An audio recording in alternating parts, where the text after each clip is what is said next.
Inforunners, I'm X-Kid, riding solid today for Alien Week because I didn't organise anyone else to join me. Totally stuffed up. So anyway, we're doing this on my own, which is no biggie, but let's get off to the browser. Right, so straight off the bat, I'll say most alien ships are really overpriced and they're not worth it. Those of you that have been here for a long time will know that. There is a couple of exceptions, and we will go through them all today as we go through this. But basically, they've got a few available for free fly. So we've got the Syulen, the Apollo Santokiai, Apollo Khartu-al, and the Apollo Nox. All kind of pretty low-level things, all things considered. In my book, probably the Syulen's the only kind of good one. Anyway, let's go through them all. Right, so the Blade. This is essentially a light fighter, so think something like a Gladius. Now, Gladius is $90. This is $270. So this is the kind of hallmark of stuff that we kind of tell you guys not to buy. Like when we talk about sell your fighters, the Alien are the pinnacle of these. These are the things that are the most overpriced and the things that we kind of recommend you don't buy from a value proposition. If you want to talk about rarity and hard to earn, they will be purchasable in-game, obviously behind some kind of rep wall, and they may take you a little longer to earn. So if you are a collector, that might be the shortcut to that. But then again, don't you want things to kind of earn in game a little bit? And also you're not really going to use them that much. Like if you kind of think about it, like the Blade is not as combat savvy as the Gladius, and yes, it has had its time in the sun in the meta, but again, you got to remember there's a lot of things to come at the end, before the release of the game, before it is released, than what we have right now, and that it'll all change. Right, the Defender. Now, this is one of the better alien fighters, and it's actually a little cheaper than some of the others, but again, we don't quite know exactly what it's going to do because it's got those 2 seats, and it was originally pitched as a kind of like a sniper ship, and it looks like that may be coming back. They talked about re-putting the Sting cannons back on it, so hopefully we get that, and I reckon it'll have, it's got that kind of charge shot now. So I assume things like that might even happen to Ares Ion in the future. Well, it already has, but you get my point, right? So again, same concept, a little bit overpriced. This is a I believe it's a medium fighter, so think more like Hornet. Again, you can get the Hornet now. What's the Mark II? So like, you know, it's caught up to the Mark II, so it's only like probably around $50 in front of the Mark II. So that's why I'm saying it's kind of, if you like those fighters, it's more reasonable. Right, the Glaive, $350. Now, this puts it at more than the price of a Redeemer, more than the price of a Caterpillar, the same price as an Endeavour, and if you guys know this channel like you do, I'm sure, we recommend that ship a lot, and it's the same as the Crucible. How can one fighter be worth an entire massive capital ship? It just doesn't add up. You are not going to get the use out of it, and again, this ship is not as, this is their version of a heavy fighter, so think like an F8 or a Hurricane. This is, and again, generally this will lose to those. We don't have its full functionality though, which is true, like the ramming ability and stuff like that. They may come around and have their place, but again, at $350, how can you justify that? It's pure lunacy. It's almost double the price of a Hurricane. I know it's not, but it's trying to give you a ballpark figure. If you want a heavy fighter that's cheaper, go get a Hurricane. And I can tell you right now, if Agri was here, he would be telling you the same thing. Hurricane is just such a better ship for what you get there. Right, the Khartu-al. I brought one of these originally when it dropped. I also had one in concept.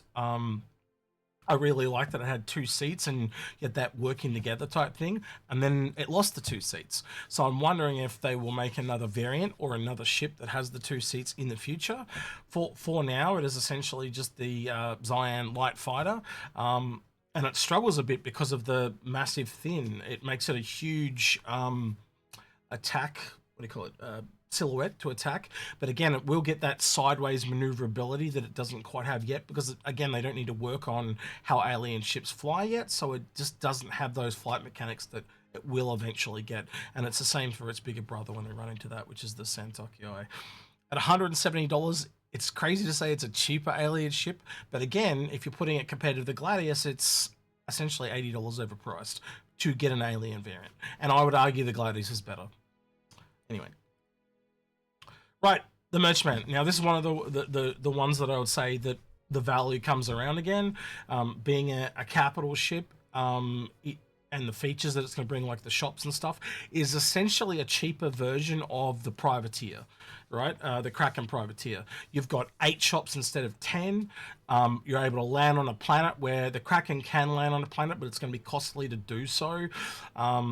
This also has the kind of luxury appeal of the 890 jump. Me and Agrid firmly believe that it is a kind of variant splinter off of the 890 jump. They did have a shop version of the 890 jump, and that doesn't exist anymore.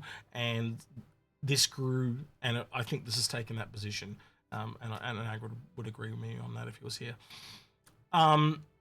It's really one of it is the biggest alien ship that we have right now. It doesn't mean we won't get more in the future. If you're into shopping and you're into cargo, it is one of the when it was sold as this is the best cargo ship in the game.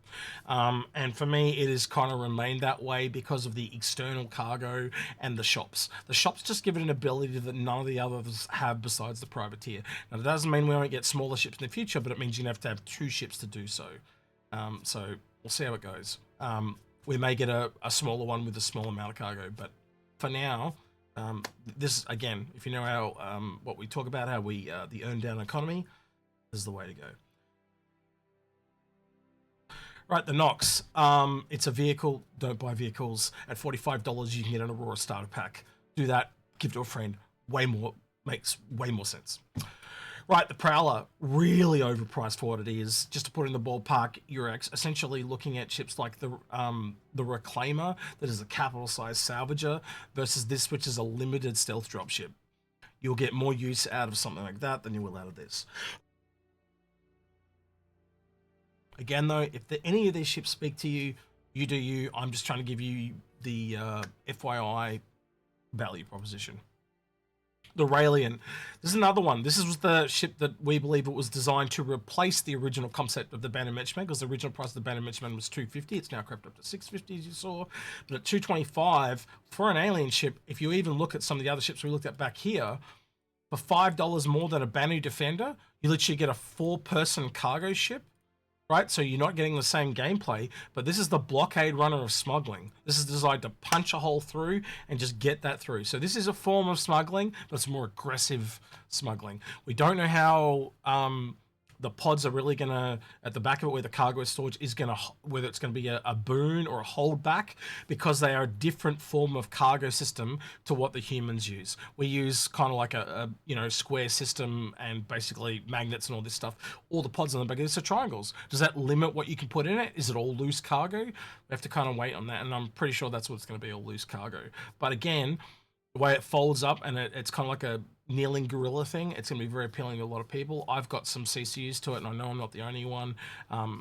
Like any of these ships today, if you even have a hint, you can pick up a CCU, or an upgrade, as they're now calling them. They've changed it. It's not CCUs anymore, by the way. They're called upgrades now. And just sit on it. Santoki Eye, $240. Again, it's a medium fighter. So instead of being like a Banu Defender, it's a Zion or Zon if you're in the military. Long story short, it didn't really hit so well in the meta right now. Again, it may get a fix as things go up, especially that flight model. They're going to fly completely different and be very maneuverable sideways. So we'll have to kind of wait and see how that turns out.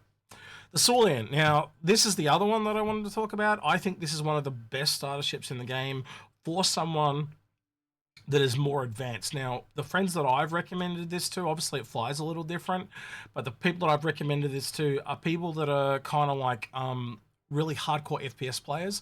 This ship has spoken to my mates that play the game like this. It's got a unique look, and the alien thing just sells a lot of people on it. It's just so different from any other ship that they've ever seen. So I've had 3 or 4 friends that have kind of been looking at this one. By the way, as you would have seen from the title of this video, we've got one of these to give away. So leave a comment below in the video, and you can win yourself one of these just by doing that. Give us a like and a subscribe as well. And if you're subscribed and leave a comment, you can go in the running for that. Right, the Talon and the Talon Strike. Now, I can chuck these two together. Essentially, you got a gun variant and a missile variant. They are, again, on those cheaper sides, and they were in the meta for a while. But again, being a light fighter, they're not going to keep their value. So again, grab them if they speak to you, but they're just... I didn't pick one up. I did pick up a CCU for a bit, and I ended up melting it because I can just tell they're not for me. But again, you do if they speak to you. But again, one of the better value alien ones we've had in a while. I would say that if it kind of goes Banu, Syulen, Syulen, I don't know what order that is, first or second, these guys would probably be in third, right? And we're back to the Blade. Right, with that then, we also had some new skins that dropped today. So all the skins are available. Do not buy this mega pack. It is insane. Yes, you do save like $60 or some shit, but at the end of the day, you're locked into a pack and you can't get out of them. Ideally, if you are a kleptomaniac like myself and you need one skin for every ship, just get one skin. Don't get 10 of every single thing. It doesn't make any sense. So don't buy packs, period, in my book. Right. The 4 new skins are basically 2 for the Santoki, which are, you know, they didn't really speak to me. And then 2 for the Syulen. I think this one looks kind of cool. But again, you're losing that stone aesthetic of the Syulen, so maybe not as cool. And the Santoki, I'm going to go check them out in game, and, you know, I'll let you guys know on stream this week if they're any different. Other than that, we've just got some... if you get this code unlocked, so everyone's been looking at Jail intensely to get him to find that code for us, and then we can get a coin. And that's about it. They're telling us to get back in the kitchen here to do some cooking, and they literally say that, to get back into the kitchen. Could believe they said that. But yeah, if you do some actual real-world cooking, you can win yourself some stuff as well. And as we said, the puzzle box before. Right, and that is it. I hope you guys... I think it's been a pretty weak offering as aliens kind of go. We have now not had an alien... Now, we might get one down the road, as in the next week, but I just don't see it happening because you would usually front-end load a sale with your best foot forward to sell it over that period. So I don't think we are getting a new alien ship, unfortunately. But long story short, this is the 3rd year in a row we have not got something for Alien Week, and that kind of surprises me. I honestly thought we might have got something like a Syulen variant, or maybe we'll get some updates at the end of the week for the Banu Man or the Railen or something like that. How that's going on ISC, we'll have to wait and see. Other than that, let me know in the comments below if I'm off the mark on any of this stuff, but that's just my opinion. I'm sure if you want to hear from our grid, he'll be on stream this week, and we'll catch up on that stuff as well. Yeah, other than that, and I've lost my... Oh, there it is. Don't forget to like, subscribe, ring the notification bell, and thank you everyone that went the extra mile on Patreon at the end of the video. I have an execute, no our grid, just me. See ya, citizens.